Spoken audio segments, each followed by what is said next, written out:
So, hi everybody, and welcome to the Backyard Peace Project. And today we are joined by our amazing experts all over the world, which is super exciting. And we're actually tackling the topic of worthiness today. And the reason that I'm bringing this into the conversation is because I do coach a group of business women, and they are all incredible leaders, like really accomplished, intelligent, successful, wonderful women. And this thing of worthiness keeps coming up for them. So it doesn't matter how much they achieve, it doesn't matter how much they've accomplished, it doesn't matter how they're smashing out their goals, there's still this worthiness piece. And I do feel it's tied to how much people are carrying in their lives right now. And then they set themselves these really, really high standards. And I think everybody on this call is, I'm not going to say guilty of that, have those standards for themselves. And I think as leaders, we do have those standards for ourselves. But I do feel like they are set exceptionally high. And then if we don't attain them, you just feel deflated and you feel like you're not achieving and you feel like you're letting people down. And, I was just having a bit of a laugh before we started recording with my lovely team saying, I had the crazy day yesterday and it was really nuts and everybody was having a good old laugh and it was all, it was funny. It was massive, but it was funny just going from one thing to the next thing, commander rolling. But in the middle of that, I was not able to get Caleb to his awards ceremony for basketball. And so when I went to bed last night, I felt guilt, like I felt really bad because I hadn't achieved that. And it would have been so lovely for him to be there, not only as a player, but as the coach, because he did both this term. But like, I live 25 minutes from town. It started at 4:30. I didn't get home till 4:30. It finished at 6. I had a client at 6. And I'm like, I just don't see how I can do it. I didn't want to be unprofessional to my client going, I'm just going to talk to you on the hop. Like I'm going to, do you know what I mean? Like I needed to be present for my client. And so even though all of the things that I achieved yesterday, including having to get a pickaxe out in the middle of the night, which I'm not even going to go into, but everyone on this call knows why I did it. Even having achieved all of that, I did feel bad. I felt guilt, mum guilt, that I didn't get Caleb to that ceremony because I really feel it would have been lovely for him to do that. But I'm also, as you know, trying to balance out not reaching burnout all the time because that has been my previous pattern, is trying to do absolutely everything, not being able to put anything down, and then going to burnout where I'm absolutely no use to anybody. So I do feel like this session on worthiness is important. And then I would love, if we've got time at the end, to take everybody through a release session on everything that's holding us back from worthiness. And it won't be done in one session. It's not a one-stop shop, but it should just help soften and maybe start dissolving some of the blocks that we're having that are holding us back. And I was having a chat with a business leader this morning, and she was saying herself, she had a conversation and had this epiphany. And she said, I thought I was pretty enlightened and pretty evolved. But she said this came up in this conversation and she had a reaction to this conversation, thought, why am I having a reaction? And it revealed a blind spot for her. And I sort of saying, yeah, but every time we go through the next part of our evolution, more things come up to be dissolved, right? We're works in progress, all of us. And that's the beauty of all of the ambassadors within the Backyard Peace Project, is the honesty that you bring to the conversations. Like we're all works in progress. We're all working through our stuff. And someone said to me the other day, but you're an expert on so-so. And I said, I have a contribution to this wider important conversation. And I might be 3 or 4 blocks ahead of you in this particular lane, but I don't know everything, and that's why there are times that I pull in other experts to have their opinions, or I refer a client on because I feel like they've come to the end with me and they need somebody else now. Do you know what I mean? So I don't think any of us need to have the responsibility of being everything to everybody. So how do you feel you're sitting, and you don't need to go into personal, but like this worthiness piece, like what are you seeing in your work? What are you seeing with your clients? What are you seeing in the world? And what's your take on it?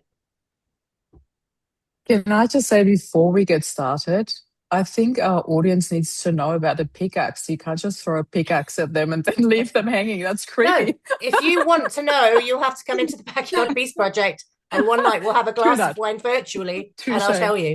Yeah, I love it. That's a that's a cliffhanger. absolutely. All right, I'll start then. Nobody's Yeah, going to say anything. go. Good morning, everybody. I think I see this the same as you, Cathy. Everywhere I turn, there's a worthiness piece, and I think that, I mean, we know it comes, obviously, ultimately it comes from those unconscious core beliefs that, you know, that we've had since we were kids. All those messages were laid down pretty early. Um, but it can be really interesting how insidious they are, and where sometimes they are that we don't even know that they are. You know, it was June last year before I figured out that my mum's love language meant that I had to be doing instead of just being. And so, it took 5 years of, post healing work to find that little nugget. Like, it took me, I think, until nearly November last year to be able to say to my husband, yeah, I'm the most important person in my life, and not feel guilty about that. Like, it's been a journey over time, and there are still, I had a conversation with my daughter in the car yesterday. We were talking about her relationship, and I was saying to her, you just need to be careful about what you allow, and what you teach him about how to treat you. And, she brought up some stuff that had happened in her childhood, where, because I hadn't been present, I didn't know had happened until much later. And then there was the whole, well, you didn't do anything about that. And, and being, holy shit, like, we've just got so much. There are just so many things on us all the time. And I think our whole culture is set up uh, to make us feel like if we're not making the grade, we're not enough. Like, everything is graded, right? Everything is done on some sort of hierarchical mechanism. And so it actually asks of us to judge ourselves every minute of every day, often comparatively against other people. And if I'm putting myself up against some people, I'd be like, oh my God, I'm just so not there. And then I could put myself up against other people and go, oh yeah, I'm doing okay. Right? Like, if I look at my lounge room right now, it is a disaster zone. Why? Because there's a 2-year-old bomb that comes in every evening and just ransacks the place. And I have 2 bathrooms being renovated, and all the stuff is on the dining room table. So it's just, but I think if we are using judgment, and competition, because that the whole world is set up for competitiveness, we are going to find ourselves unworthy from time to time, even if we actually have a really good self-esteem, generally speaking. And it's interesting how much of our self-esteem comes from those pieces and other people's ideas about who we should be and how it all looks, etc., rather than it actually being a genuine, intrinsic, this is who I am, and this is how I judge myself, or this is the standard I hold myself to, and so on. So one of the things that I think has been a real focus for me over the last, I'm going to say 3 or 4 months particularly, is this idea of, instead of treating me as, and we all know I'd prefer to be curious instead of judging, but and instead of judging myself on all of those things, how do I lean into treating myself as my best asset? And if I'm my best asset, then that actually requires a growth mindset. And so worthiness is part of that. If I'm and again, I think I've spoken about that book, The Gap and the Gain, and the idea that happiness doesn't come from, reaching your goal. It comes from looking back and seeing how far you've come. And I'm a better person. I'm a different person from who I was. And interestingly, I've just finished reading Benjamin Harding's book. He wrote The Gap and the Gain with Dan Sullivan, but this one, he said, it's called Be Your Future Self Now. It was a really interesting look at, leaning into the idea that who we're going to be in 10 years' time. We can't even fathom how wise that person is, how much they've learned, the experiences that they've had. We can't fathom that. Only time and experience will give that to us. But if we're constantly judging ourselves on who we are now versus who we think we're going to be in 10 years' time, I think we will always find ourselves unworthy. But if we can see ourselves as an asset in our own life and look to moving forward and knowing that that person we're going to be in 10 years' time is unfathomably different and more amazing than who we are now, then it becomes a learning journey, something we can lean into rather than shy away from. Yeah, so that's my take. I really love what you're saying, Philippa, about the comparison of what we think we should be and who we want to be seen as. Because a couple of things that came to my mind then was obviously my kids are all on the spectrum. And so that meant when they were younger, there was massive sensory meltdowns at times. And the Britishness in me was like, oh my God, like people are judging me as a parent. People think I'm a bad mum because my child is having this thing. And it was a really big thing for me to get over because I wanted to show up for my child in that moment as they needed me to, not as I wanted to be seen as. And it was really hard. And I got over it. And I'll give you a brilliant example of this. Monday night, Taya's swimming Monday, Tuesday, Wednesday. So she had her first thing swimming on Monday. She was tired. Okay. So she's a bit grumpy. And I was trying to get her onto her online class because she does an online class on a Monday, which she loves. But she was being a bit resistant. She's a bit grumpy. She's all the things. And I'm trying to chivvy everybody along so everybody can get to where they want to be. And I did the terrible mistake of going, you're not listening to me. Listen, and I'll help you. And that was it then. She basically flicked me the bird, like with her face, and was like, I'm not doing anything you say now. You've lost me. And I'm like, oh, I've just made it like 100 times worse for myself. So then I was doing like the joking, I was doing the compliments, I was doing all of the things to try and get her out of this mood because I knew she would enjoy the session if we could get her onto the session. And in the end, I just thought, no, and this worthiness piece, if I'm also worthy, right? And I'm going to teach you what worthiness is by establishing my own worthiness and putting a boundary around it. So, and I said to her, so I'm in the kitchen and I said, okay, that's it now. I said, Taya, I said, unfortunately, you are behaving like a jerk would. And Caleb's in the background going, Mum, and I'm like, just wait.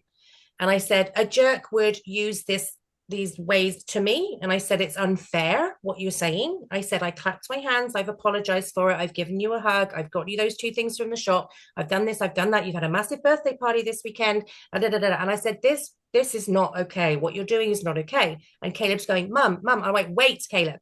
And I said, so I want you to think about these jerk-like behaviors and think, is that how I want to be treating Mum right now? Or do I understand that she made a mistake by clapping? She's apologized for it. She's trying to help me, blah, blah, blah. And Taya's looking at me like, ugh. Do you know what I mean? She's like, I'm really mad at you right now. And I'm just like, and I just said, Taya, I'm not here for it, babe. I said, I'm not here for this. I said, you go away. You have your feelings. I said, when you need my help, come back to me. But I said, I'm not going to just keep accepting this. And then Caleb's like, Mum. And I'm like, what? And he went, I logged on. Everyone can hear you. And I just went, that's what the mute button is for, Caleb. And he went, oh. And so he muted. And I'm like, oh, my God. But luckily, I know Daniel, who runs the whole thing. I know the owner of the company. So I'm like, he'll just be laughing. He'll just be like, oh, well, she's having an in-depth conversation with one of her kids. But it was a boundary, right? But it's interesting, like when we have these roles to play, right? So that's what you were talking about, Philippa, is like my role as mother. I want to be seen as Mary Poppins, right? But there's sometimes I show up like Cruella de Vil, it seems, because I'm just like, that's it now. I've had enough. All of you can leave. I'm actually going to leave home, all those things. But being able to not just teach worthiness, but model it. Like, actually, this is not okay. I've given you the slack. I've given you the benefit of the doubt. I've given you the space because I know you're tired from swimming, but that's enough now, And I remember with Sky when she's 23 now, but I remember pulling the car over once when she was about Taya's age. I actually pulled the car over and I turned to face her and she was like, and I went, let's just establish who I am. And she was like, and I was like, I'm so much more than your mother. Do you know what I mean? And like, nobody gets to speak to me like that. And so I think it's really important to also, as these roles that we are playing, and it's like, somebody that I have been supporting standing against her employers because of the way her employers have treated her, going, no, I'm worthy of being treated with respect and care. And it's not easy. It's not easy to stand up and say, no, I'm worthy of more than this. And you owe me more than this is just basic courtesy. But society is actually not set up, or the systems are not set up for somebody to stand up and say that. They're actually set up for the behaviors to keep going. And it's hard to stand and say no. It's almost impossible to. And I think a lot of people today are adult survivors of something that took place in childhood.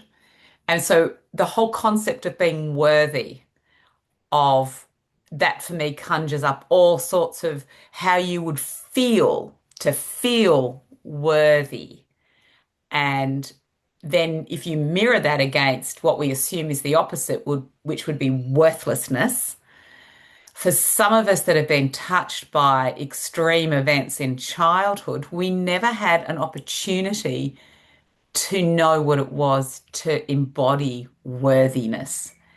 And so when we step into adult life and we start kissing up against experiences in the workplace, in environments where, like, we're studying, university, TAFE, wherever we were, there's this experience that happens that it's almost like there's a confirmation bias that comes forward. So our voice to stand up and advocate for ourselves, to be acknowledged and to speak around things that actually require us to advocate for ourselves, we have never had the those skills embedded in us. And so when we encounter, like you talk about your daughter and you pulling the car over and turning over and just like making eye contact with her and actually go, I am so much more than your mum. Like, how empowering is that? To actually have that resident within you to be able to acknowledge in that moment, hang on a sec, you've overstepped something here, kiddo, and that's not acceptable. Everything in me goes, oh, how I wish I had that within my toolkit to know that's an appropriate response to being treated poorly, and especially by one of our kids.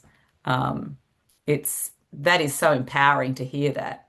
And I'm so grateful, Cathy, that you can articulate that and that you're able to hold that. And I think the people who heard you on that call last night and how you were approaching it, honestly, what a beautiful, magnificent, in time, real life teaching moment for all of those on board to have heard that. Because that's something that teaches people, this is what it's like. This is how to do this well. Yeah. So You know kudos what? to And to you. be fair, he could have also muted you, if he sees what's going on. Like, 100%. they Like, he's pretty decided tech to savvy. listen in because as when you host a meeting, you could have gone like, Oh, oh, maybe that's not for all of us, but yes, yes, yes, that's yeah. true. Although I might be selling tickets next week, it is entertaining. But these are the conversations that we have in our house, Yeah, is that. it's real. But how magnificent that you are having them. I think for me, that's what's landing here, is that for many of us, we didn't have that skill set. It doesn't mean we haven't acquired it as we've grown and we've learnt, and we've had that worthiness. We've learnt that. We've actually experienced it at some point. We've gathered that by the evidence that when we step into a space, for most of us that didn't have it, we've earned it. We've had to work doubly hard on finding our place and going, this is who I am. No, I'm really good at this skill set. And then when you have that rewarded and reflected back to you, you go, I can take that to the bank. I can put that in the bank and go, actually, I am worthy of the bigger paycheck, the accolade, the affirmation, the relationship. It takes a lot to rewire those neuro pathways that have been laid down to come forward and actually go, actually, no, I'm worthy of being in this space. I'm worthy of having my needs met and to advocate for myself. Mm. Mm. You know what's really interesting over the last week, and this is how constant and insidious it is in our society, right? This idea of worthiness. We know, like a few years ago, we had the New South Wales birth trauma inquiry, and they had over 4,000 submissions. It was one of the largest parliamentary inquiry responses ever. And this last week, a woman who 5-6 years ago was coerced into a vaginal exam in order to get access to her midwife, the labour ward, and pain relief, won a civil court case this week. She had to prove, with huge cost to herself, that that her consent had been coerced as opposed to voluntary. But this is the first time, and this happens every day in wards around Australia, but this is the first time somebody stood up and gone, no, I'm actually worthy of far better treatment than that. And this is something fundamental around around consent. And so when as mothers we experience that kind of thing, and most of us have in some capacity or another had some sort of coercion, that's what we embody, and then that's what we pass on. So when we as parents do this work, we are able then to pass down different embodiments. When we're able to say, actually, I am worthy, then our children benefit from that, because you're absolutely right, Cathy. They don't care what you say. They watch how you treat yourself. And I remember I was getting a branding photo shoot done a few years back, and I was having the lady was doing my makeup and my hair, and she said, okay, then I've got one for you. I can't get my 3-year-old to use the potty. She knows exactly how to do it, but she refuses to do it. And I said to her, okay, so how do you respond to her not, her having an accident? She's like, oh, no, really chill. We just go, okay, that's all right. We'll clean it up. Better time, better luck next time, or whatever. I'm like, okay, so who's the perfectionist in your house? And she looked at me and she went, well, I am. Okay. So when you make a mistake, how do you treat yourself? She's like, I'm pretty down on myself. Right.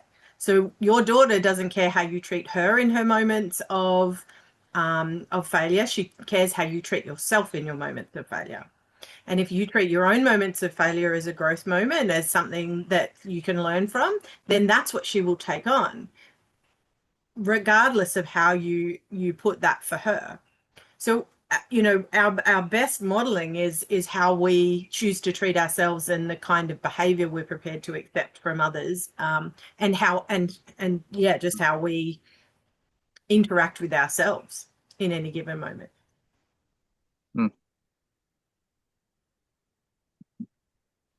Yeah, I think what's really interesting, Philippa, is just extending what you said there as well.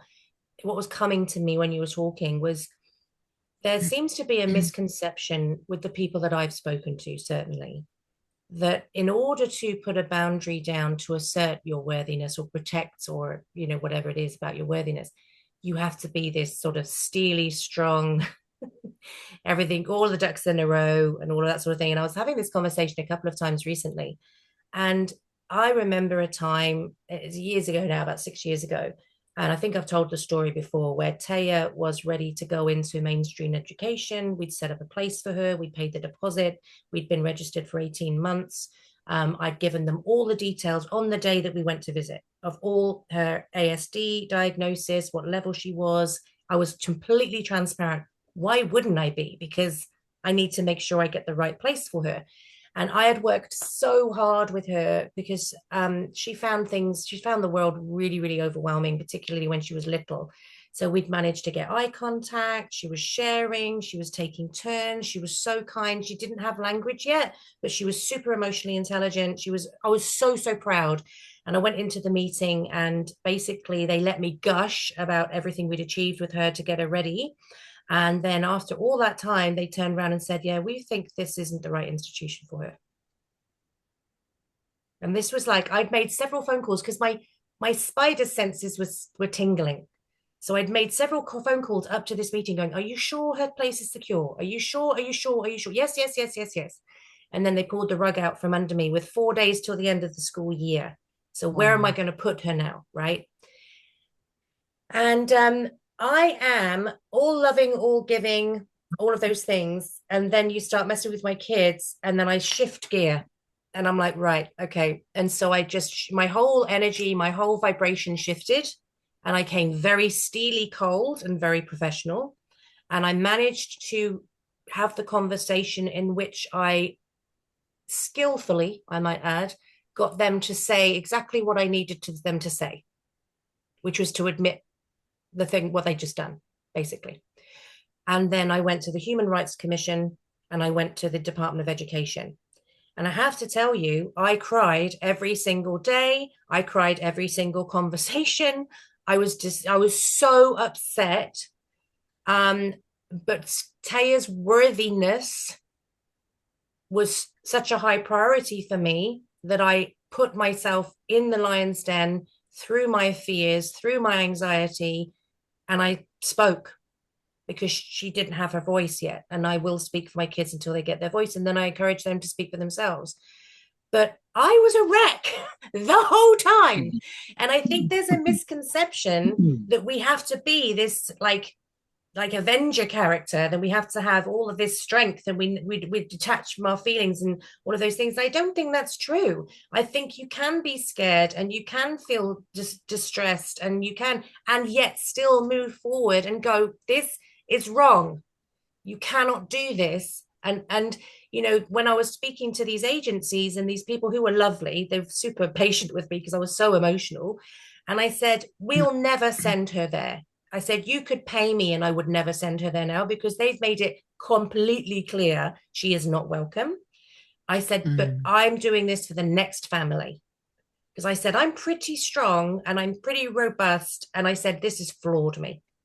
So I said, I will speak so that they can't do this to the next family. And to show my children who were watching with the same diagnosis as Taya, they are worthy of respect. They are worthy of promises being kept. We had a contract. Like we'd signed a contract and they pulled out of it.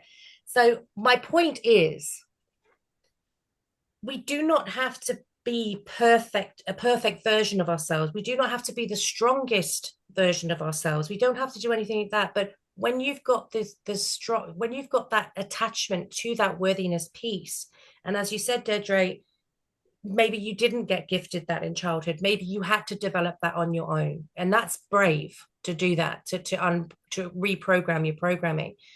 But once you've got, it just has to be a thin thread, right? But it's a golden thread. Oh, no, I'm doing a reaction on the screen. And it's enough. It's enough. It's enough to carry you through. It's enough to stand up and say no. And I look at people throughout history.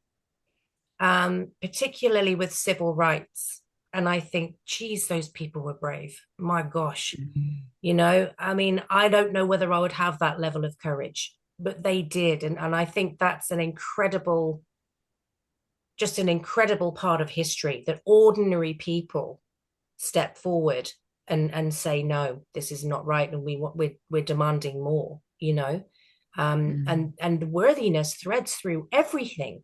I mean, the whole core of the Backyard Peace Project is that we are so dedicated to our own evolution and healing, and then we spread that throughout the world. But if we ourselves are not in that calibrated place, we cannot spread that. We can only share what we've got inside of us. And so that's the worthy piece. Like, I had this lady, there's another little anecdotal story for you. I had a woman, we were at this preschool jamboree thing, which I like, after 23 years, I was like, I'm over this stuff. Do you know what I mean? Like this, the kinder gym and all of that. And I was like I've been through several different kinder gym leaders, and I was still the only constant there. And I was like, I'm a little bit over it. And I remember something happening between two kids, and I was there with the mother and she was there with me, and we were sorting it out. And this woman from the other side of the hall came bounding over, telling me what I should and shouldn't do in this situation, even though she hadn't been party to really what the intricacies of what happened.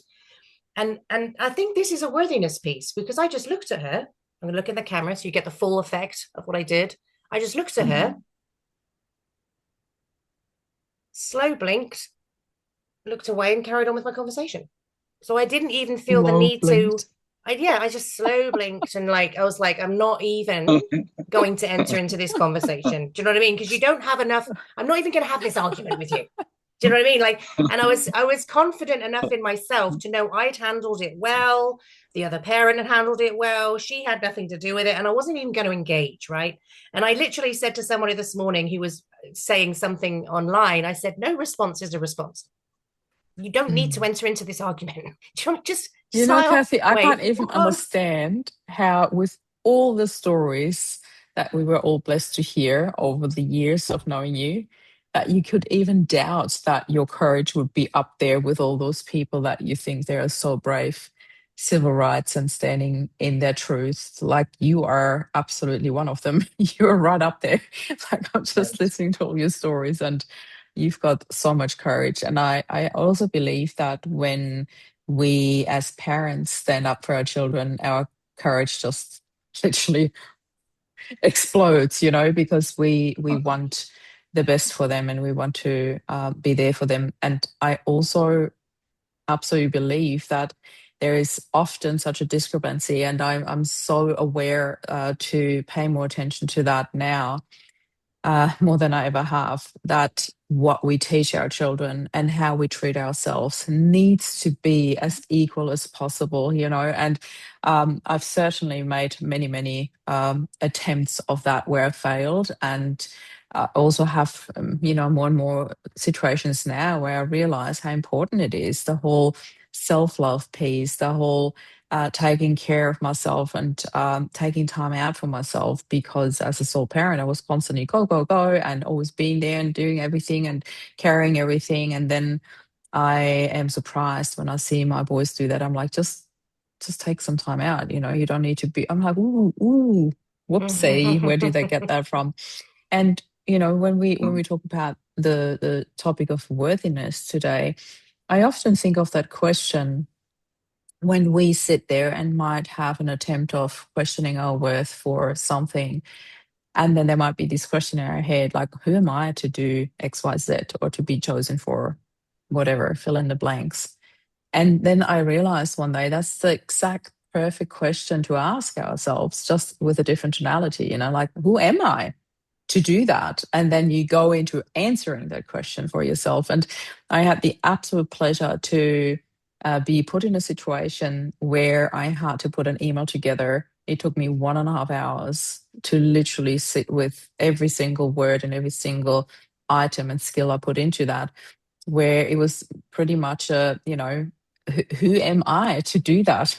Because I'm like, well, who am I? That, like, okay, I'll tell you who I am to do that. And I went to town in that email, and I put everything together. And this is such a huge opportunity for my business that I can't wait to share when it's official. But it was such an amazing experience for me, and I thought we don't do that often enough. Or just to bring the message home even more so, I don't do that often enough. To sit down and think about all the things that I have done in my life, the books that I've written, the talks that I've done, the skills that I have acquired, and the experiences that I have and that I now bring to the world, and to really look at that from an outside perspective and realize what a freaking huge difference I can make in this world. And yes, I'm aware of it, but the awareness rises to the max when you then have to actually put it into an email as a proposal and put yourself forward for a particular position where you're like, yeah, I so freaking earn this. I'm exactly who you're looking for. And I've never felt that in such clarity ever before in my entire life. And having to go through that experience, it was such an opportunity for me. I loved it. And I thought, wow, this felt absolutely amazing. So I think that we often ask ourselves the right questions, but often also with the wrong tonality, if that makes sense, rather than actually questioning it. I'm like, yeah, question it, but answer that question, and then show up with the answer, and you might surprise yourself. And very often I think we do. That's me and curtain. And I'm gonna scene. jump in there and just sort of dive into it a little deeper. Oh, it was already deep, but thinking of as an individual, like as we all go into this, it's almost like what we've had conversations around in the past. It's a resilience piece, right? Like, how do you know you're worthy until you've done enough times to feel like you're worthy? It's like being having resilience. You do something often enough and get experiences and results that your mind doesn't switch on to go, oh, I actually can do. Even though if we have done a lot of work on ourselves, if we haven't put it to practice and done the actions to build that muscle to feel like, oh yeah, I'm worthy of that. I am valuable. Um, even though you could be doing that work, there's still sometimes there's underlying and unconscious patterns that restrict you or resist you from feeling that value or receiving the value that you get as well. And it's quite an interesting sort of piece of the worthiness. Like just in the last week working with my son, he's almost 9, and he's at this stage where he's starting to transition into like a huge awareness of other people and the world and what's going on, and his own experiences. And these sort of moments was like reminded me when I was a kid, and when I got emotional, I shut down. And I did that all the way through up, till I started working on myself as a, adult.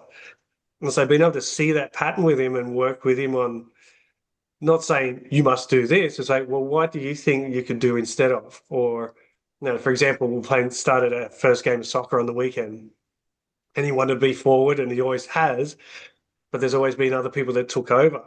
And so his first game, he was holding back. Like he's been playing for 4 years, but he's holding back from being the leader. And he's like, oh, I just want to get up there. I just want to get up there. I was like, well, if you want to be that guy, then show me. Go in there, tackle him, do your thing. And he's just hit this switch and he's gone bang. And he just built that muscle. He went in there and he was on fire. He's got the skills, just the emotional muscle and the little nudge to go, you can do that, and give him the support to do that. And that was one instance. And there's a few others. There's another one where he wanted to do something, but then the emotion took over and he shut down again. I was like, instead of going, well, you just go and do it. You really want to do it. And, I started like that. I'm like, no, try and pull it back. So then he can learn in his own sense of, well, why did you want to do it? What was it you're going to get out of it that makes you feel like you need to do this thing? And like he was all like in and tight and almost in tears and emotional. And I saw him, he's just like, bang, you got it. And his shoulders come back and he walked into that place and he did the thing. No fear, no worry whatsoever. And obviously then you go, just watching, but as the third person go, what just happened there? That was like an emotional shift. A muscle just built in his mind. The neurons connected where he's like, well, I can do this. I was like, I'm sort of like watching him grow up, wishing that that was me when I was growing up, and seeing myself That's what go makes you a through it. better dad. Sorry? That makes you a better dad. Yeah, hopefully working on it. But you're And showing up and being the person that you never had. yeah, yeah. And I think that's where I want to tap into is like the worthiness needs to come from yourself to understand it. But sometimes we do need that support and the coaching and the surrounding influences that are going to level you up or lift you up or even challenge you to the plate of, like as we do as coaches, we see our clients at a higher level than they see themselves. So we just help them lift up to that point, right? So it's giving them space and I guess a support crew and a space that they can work out. You're the PT of the mind. Actually, I used to call myself that when I first started. I was working in a gym, but I was doing the mindset stuff. I was like, PT for your mind was written on my back, on my shirt. I love that. But it was and that's sort of the concept where we need to work on the muscle. So anyone who's watching this is like go, oh, but you guys have all this stuff and you guys have all these tools, but it's like spend a lot of time, a lot of time and learning and self-work and self-reflection and even yesterday still questioning things and just going, what is going on? What, worth, value, and why are we doing all these things? So it's like a continuous muscle building moment where in human nature we have, I guess going back to the start of it, is like the worthiness is you can get to a level, then you go to the next. Human nature is you have set a goal, you achieve it, you go, what's next? Not what's next, what's next? It's a natural evolution of how do we expand and grow as an evolution, as a species. Like we would still be in the caves if we hadn't had that. So the pressure to become worthy within that space allows us to grow as a I guess a species and a nation, as a community and humans, but we're all doing it together. So I think that's an important part. Worthiness comes when, as you guys are saying, like you're showing up worthy. That reflects to the others and the children and the children's children. It's the worth flows on into the generations and the genes, and then we get into 20, 30 years down the track after we've far gone, and they might be a worthy world for the worthiness of the people, full of worth. I think I love your parenting example, and it's like parenting slash football coach, soccer coach. I had a I was thinking how like pure and wholesome that was, and then I compared it to my experience this morning, and I'm like going to give you a parenting 101 of not what not to do, and I'm sure Philippa will have a good old laugh at this. But it's the worthiness piece as well. Who defines the worthiness of us? And I've just had this big thing with Taya, and she said this swimming. This whole swimming thing's been a bit of a nightmare this week, guys. I'm not going to lie.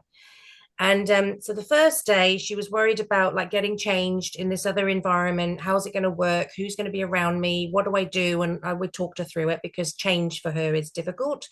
And one of the sticking things was the shoes and socks, because they were basically going to get to school, have the roll call, do some reading, and then go.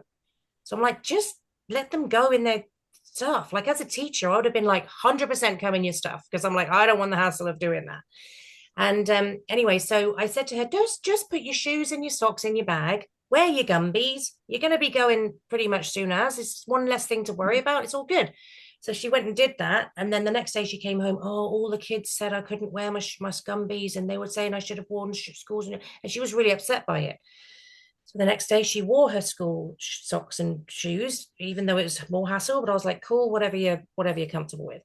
And then this morning she had to go with clothes. They're doing this water safety, so they have to wear clothes over their costumes, their bathers, to simulate if they fell in, what would they do? And it feels different when you've got clothes on and blah, blah, blah. And we had there's a big deal because she wasn't listening to what I said, because I said, just put your costume on, put your uniform on, take your clothes extra. You can't wear it all. You're going to be like Michelin Man. You can't wear all of it under your clothes. Do you know what I mean? And then she was getting confused, and then she got the wrong thing on, and then she was getting frustrated with me, and I was getting frustrated because we've like chased the bus twice this week. So I'm like, we've got to go. Like he's coming early. Like, he is not on our side. And like we're doing all this stuff. And then in the end, she was saying, I can't take my bag. And I'm like, what's wrong with your bag? And she takes this little wheelie case in because she's got a big Oodie, she's got a big towel. It works for her. It's got compartments. She understands how it's logical to her. And they're saying, you have to have a backpack. And I said, you don't have to have a backpack. I said, you've been taking it for 2 days. It's been perfectly fine.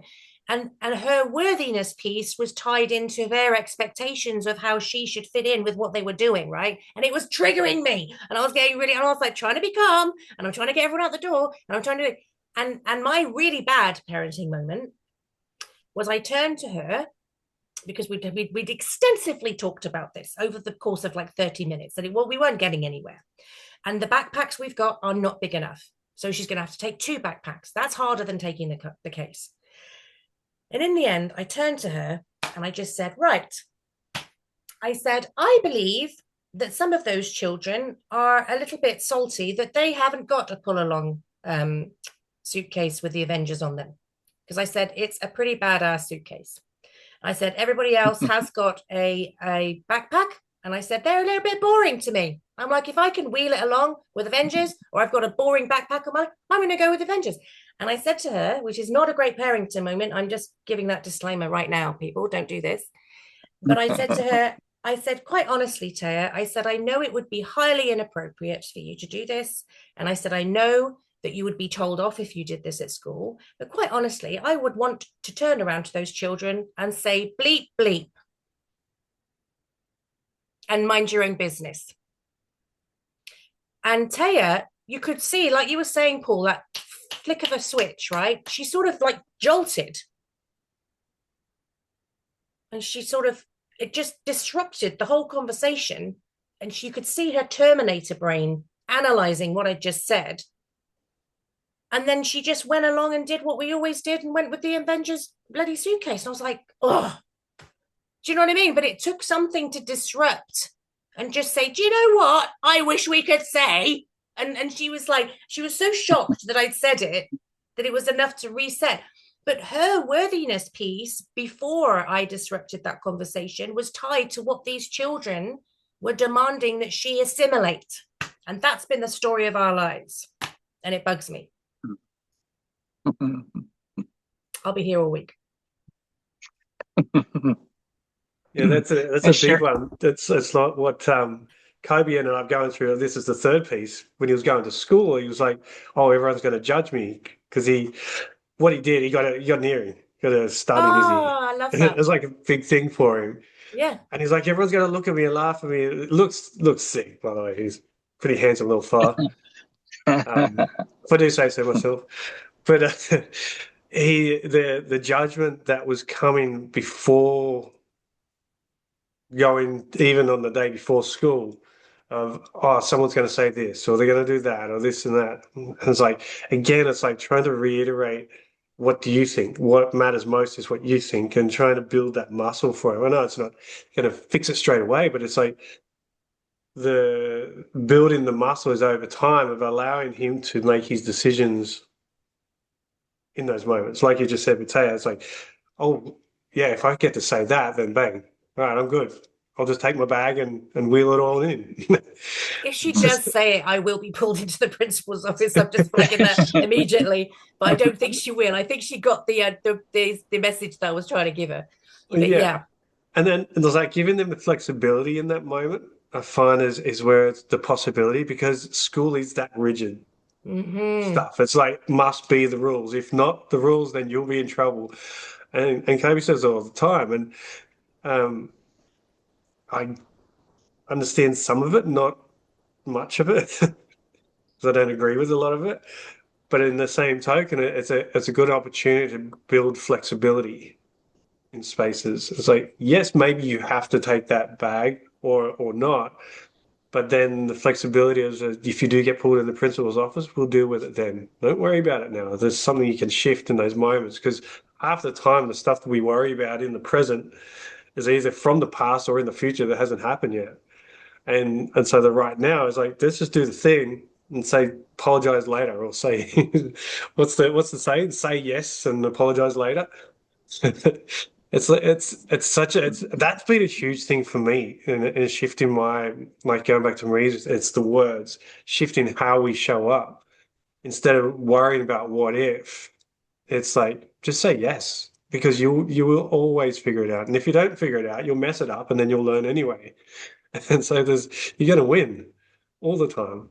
And I think when we get to learn that flexibility in life, it allows the worthiness or the expansion of the worthiness to open up. And I was having a meeting running a session last night with a group, and that was sort of part of it. It was like trust. Trust is like a sort of a it's got a lot of, I guess, triggers and meanings and all sorts of things to it. But we're bringing it back into the simplicity of like just listening to you. What matters to you? How do you show up as that person? And trusting your instincts of knowing what is right and what's you need in those moments. And I think that's a big part of it. Trusting your own instincts is your worth. Because then you actually value yourself. You're not putting it out there going, I need this, this, and this from everybody else, and this, likes and dings and all sorts of stuff. It's like to make sure that I am worthy. It's like gives yourself space to go, well, if they don't like me, good. They don't know me. And if they don't want to know me, it doesn't matter. I'll meet people I want to meet anyway. So it's like bringing that space into our worlds now, even as adults, is just as important, not just about kids. We can still build those mind muscles. We can still grow and step into that role of being, choose you first. And you're only going to help more people from that anyway. The more that you can and more that you will. That's a powerful space to be in. And also just be curious. That's still that one, Philippa. If I can share this kind of quickly, what's going through my mind that you've all sparked is kind of the sleeper cells among us. It's going to sound like a caution for the people that we're closest to and that we love the most. I mean, I love what we're all saying, right? And as a driven type A kind of personality and driven towards success, as parents or as warriors or as counselors or anything like that. And I can say this because I lived it. The disconnect between, Paul, you're saying about the memory of exercising and making it happen, right? I don't know that there was anybody perhaps better than I was at being able to advocate for worthiness, and convincingly so, and with courage that, but harboring inside feelings of very much not worthy.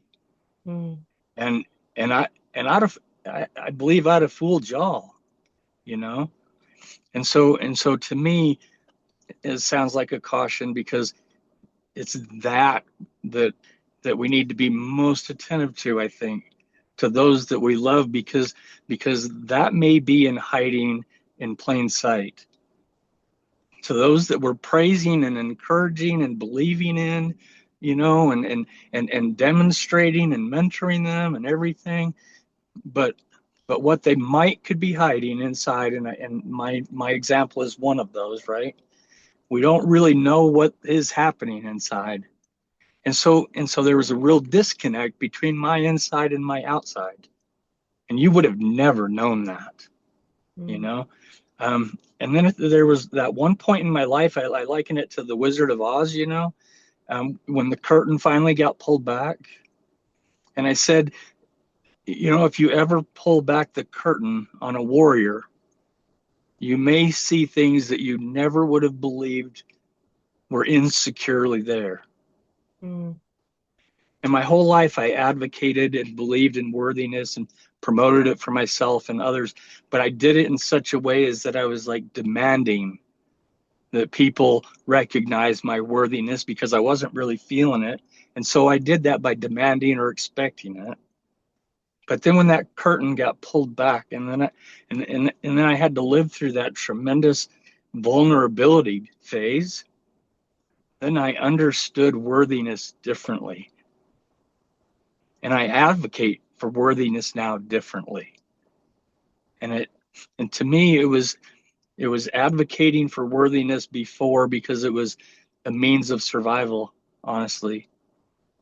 And now it's a means of authenticity, where if someone really comes to, Cathy, when you were saying in the school, when you were breaking down and crying and they let you go through all of those emotions and everything else, the Wizard of Oz curtain was pulled back on you at that moment. Mm. And you felt it differently. And they felt it differently of you. And I think that was a big transition for me, is understanding that I wasn't worthy, but worthiness is really truly a part of all of us if we can get our insides to match our outsides. I love that, Angie. Thank you so much. Such an important and nuanced reflection on everything that we've said. So thank you so much for contributing that. Really important. Thank you. Thanks, Cathy. Super interesting, I think, how that shows up, particularly for kids as well, and just how they understand the difference between maybe courage and posturing, or, like I've got my bathrooms being renovated at the moment, which super sad. I'm not going to have carpet in my ensuite anymore, but I but I had this the Tyler and his apprentice were having a conversation, and the apprentice is headed to the Gold Coast for a weekend away with some mates, and they were talking about his mate being quite liking to have a fight, and I said, wow, that's interesting, isn't it? That says to me that he's probably not really very sure of who he is, and he probably lacks some internal confidence and self-worth if he needs to go out there and prove himself in that way. And it was interesting because the Tyler was like, yeah, that makes total sense. Like, I would think the same now as a mature man, but as a kid, that it's a posturing, I guess, or a positioning that they often see, and we all do it in different ways, right? Like but I think even just understanding that often posturing is a way of covering up our own underlying deficiencies or our underlying lack of self-esteem or self-confidence, and you see it. I mean, it's huge in type A personalities and leaders, right? And working with a lot of leaders, I see it all the time. They're like underneath, they're jelly, but they've got this persona. And I was the same. I put forward what other people would have assumed was rock solid. But sometimes the louder we are in all of that, the more it is because we need that external validation as opposed to the internal validation. If the internal validation's there, you can go about it quite quietly, because you don't need to be big and loud about it or aggressive about it or all the other things that might come from that. So it's interesting to see it in our young people too. Beautiful. Thank you you. slow blink and you look away and you don't engage, as we do. Slow blink and look away. Slow blink, smile and wave. All right, my darlings. Well, it's been wonderful to have you. Thank you so much. I do have to jump to another meeting, unfortunately, but thank you so much for being present today. Thank you for this amazing conversation. I will post in the group a release session on blocks to worthiness because we haven't had time to cover it today. So I will post a link to that in the group for everybody to have a little time where you can fall asleep in the hairdressers like me. So you're welcome. All right. Thank you. Lots of love. Mwah. I'll see you soon. Thank you. Love everybody. Bye. Mhm. Bye.